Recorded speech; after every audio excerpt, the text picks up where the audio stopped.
Hi, today's blip is on cerebellum. I'll make this video as short as possible so that your revision will be faster and faster. So the objectives are to revise its role in the CNS, in the motor system, and we'll see the divisions of the cerebellum, and we'll revise the organization of the functional unit of the cerebellum so that you can understand how it works out to get the coordination. Then we'll see the clinical features at the end. So that these are the three objectives with which we are discussing this blip on cerebellum. So to introduce its role, cerebellum plays a major role in the timing of the motor activities. So this timing is especially important when you're going for a rapid, smooth progression from one muscle movement to the next movement. I will give some examples also. It also helps in controlling the intensity of muscle contraction. Now you can see some examples here. This cerebellum is especially important or vital during rapid muscular activities such as running, typing, playing the piano, and talk or speech, which includes the complexity of coordination. Then the applied tag is if cerebellum is damaged, loss of cerebellum is going to cause loss of coordination, that is ataxia, but it is not never going to cause paralysis of a muscle. Then how it works in terms of its software of the cerebellum. First, cerebellum receives information about the intended sequence of muscle contractions from the motor control areas of the brain. That is first input, first role. Then second is it also receives information, that is sensory information, from the peripheral parts of the body regarding its position, its rate of movement, and forces acting upon, and so forth. So that once you have these two components of information, then what cerebellum will do? It compares. It compares the actual movement as depicted by sensory feedback from the sensory inputs with the movements intended by the cerebellum or movements intended by the motor cortex. Then if they are favorably compared, no problem. If they are not favorably compared, if they are not in sync, then it is going to go for instantaneous, and that means without wasting any time, but subconscious, without into your consciousness, it will give a corrective signal which is transmitted back to the motor system. Back to the motor system is a key point, because we don't have cerebellospinal tract. We have spinal cerebellar tract, but we don't have. So cerebellum has to correct its its activity in terms of motor cortex by sending signals to the motor cortex. Then motor cortex will send signals downward through the pyramidal tract or extrapyramidal pathways. So that is the key software behind the cerebellar function. So once the corrective signal is sent to the motor cortex, that can adjust the moment in terms of speed or in terms of intensity. That we will discuss again when we are discussing functional unit. Then cerebellum, one more role is cerebellum also aids in the cerebral cortex in planning the next sequential movement a fraction of a second in advance while the current movement is still being executed. For example, when you are running on a road, suddenly an obstacle comes in your path. So you have to plan your next sequential movement a fraction of a second head of fraction of a second ahead of the actual intended movement, so that while the current movement is still being executed, so that you can smoothly progress to this movement to the next movement without any jerk and without any accident hitting the obstacle. Then that is what I said, to progress smoothly.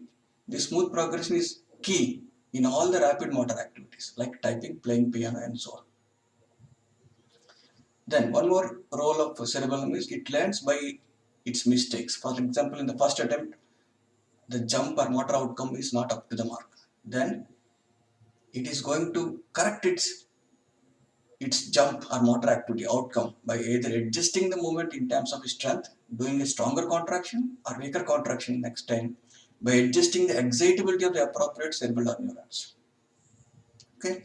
Now we will see the hardware, that is the anatomical parts of the cerebellum, how it is related to brainstem. Now you can see this is purely anatomical diagram, but this is not that much relevant to the physiology. So that is the reason why one more diagram is required. This is the diagram actually which is required in physiology. The central part is worm-like structure is known as vermis. On either side of the vermis you can see here in the diagram, cerebellar hemisphere and cerebellar hemisphere. Each cerebellar hemisphere is divided into intermediate zone and lateral zone. So we will discuss functions based on this. areas, so that this is what is functional division of the cerebellum. Now you can see the vermis. This controls the muscles which are involved in the axial body. That means the muscles of the neck, shoulder, and hips. Whereas the intermediate zone, that is the number 2 part, is concerned with the controlling the muscle contractions in the distal portions of the upper and lower limbs. That means, especially if you take up upper limbs, hands and fingers. In case of lower limbs, it is feet and toes. So the intermediate zone is concerned with the distal parts of the body. Then what is the role of third component? The lateral zone joins with the cerebral cortex in the overall planning of sequential motor activities in terms of timing and sequencing the motor activities. That is what is known as coordination. So to achieve this, we have discussed initially, we have various inputs for the cerebellum. The first four inputs are the motor cortex. That means the where all the motor cortex which is giving inputs to the pyramidal tract, which is also giving inputs to the cerebellum. You can see some examples here in terms of their anatomical nomenclature. The cortico-pontocerebellar pathway, as the name implies, that is the pathway. Then olivocerebellar tract, that is from inferior olive. Then vestibulocerebellar fiber are from vestibular apparatus. You know how it is important in terms of balance and equilibrium. Then reticulocerebellar fibers. These are all from the brain areas. Then 5 and 6 are from the peripheral parts of the body. The dorsal spinocerebellar tract and ventral spinocerebellar tract, which are actually derived from a branch of dorsal columns, if you can remember and recollect. So these two peripheral fibers which are entering the cerebellum will feed the cerebellum related to the position of the limb and especially the joint perception, proprioception, and the major sensory receptors which will give feed from these fibers are muscle spindles as well as Golgi tendon organs. Then all output signals back to the brain, back to the motor cortex areas are going to go through deep cerebellar nuclei. Then we need to list out 1, 2, 3, 4 of the cerebellar nuclei. Number 1 is dentate nucleus. Number 2 is globose nucleus or globosiform nucleus. Number 3 is the emboliform nucleus. And some others will classify in such a way that the second and third combinedly known as the nucleus interpositus. Okay. Then fourth one is the vestigial nucleus. Then we'll take up the functional unit. Like nephron is the functional unit of the kidney. If you can understand one functional unit of the cerebellum, you can understand its software in such a way that how it is getting coordination. Now you can see there are 30 million nearly identical functional units are there, which are centered on the Purkinje cell and the corresponding deep nucleus cell. We'll see the alignment now, so that will be diagrammatically easy to represent in the exam sheet. We will see here. First, you can concentrate on the right hand side to see the alignment of the cortex and deep nuclear cell. This is a deep nuclear cell layer, a deeper part of the cerebellum. This is outermost cortex and between innermost. You can see granular cell layer, Purkinje cell layer, then molecular layer, which also includes basket cells and stellate cells also. Now you can see the actual Purkinje cell, which is the key cell of the each functional unit. Then it is landing upon the corresponding deep nucleus cell, DNC here. Now we will see the inputs. The inputs physiologically by their behavior are divided into two categories. Input from the inferior olive, that is what is known as climbing fiber. Why it is known as climbing fiber? You can see it is giving an initial input to the deep nucleus cell in terms of excitement. It will give an excitement to the deep nucleus cell and a climbing fiber which is climbing all the way to the higher part of the cortex, and it will form synapses with the dendrites of the Purkinje cell. So by exciting this Purkinje cell, which is inhibitory to the deep nucleus cell, so that it is combination of initial excitement and later inhibition. So this combination will decide the timing as well as intensity of the corresponding muscle, so that we can get the timing and sequencing of the motor activities in terms of smoothness. That is what is coordination. So this delay line inhibition is known as delay line damping. That is what we will see in the opposite side of the inputs also. All other inputs by the behavior, they are classified under mossy fibers because they are not directly climbing upwards to the outer cortical layers. First they will synapse the granular cell layer, multiple synapses at molecular layer, where we have hundreds of processing units are there. The popular processing unit is reverberating circuits. These reverberating circuits are highly important in terms of doing alternate supination, pronation, that is rapid repeated movements, that is diadochokination. If that is gone, the patient is in case of cerebellar damage, the patient is going to land up in dysdiadochokination. That's we are going to see in the next slide, that is applied aspects. Okay, now we'll see some mathematics here. So there is continuous tone of 200 signals is maintained all the time per second, so that will give an excitement or facilitatory signal to the motor cortex in terms of maintenance of tone. Whereas to counterbalance it, the inhibition is always there from the Purkinje cell to the deep nucleus cell. This is the two components which will always balance, counterbalance to get the best of the coordination. So the delay and damping we have already discussed. Now these are the clinical abnormalities to close the discussion. First I will take a set of three because all are closely related. First you can take dysmetria, loss of subconscious measurement. Cerebellum, if it is healthy, it will know how far the hand is moving and where to stop, where exactly stop subconsciously, even with the closed eyes. If that is lost, that is what is known as loss of metrics. Measurements is lost, dysmetria. Then once the loss of measurement is gone, your hand is going to past point the object.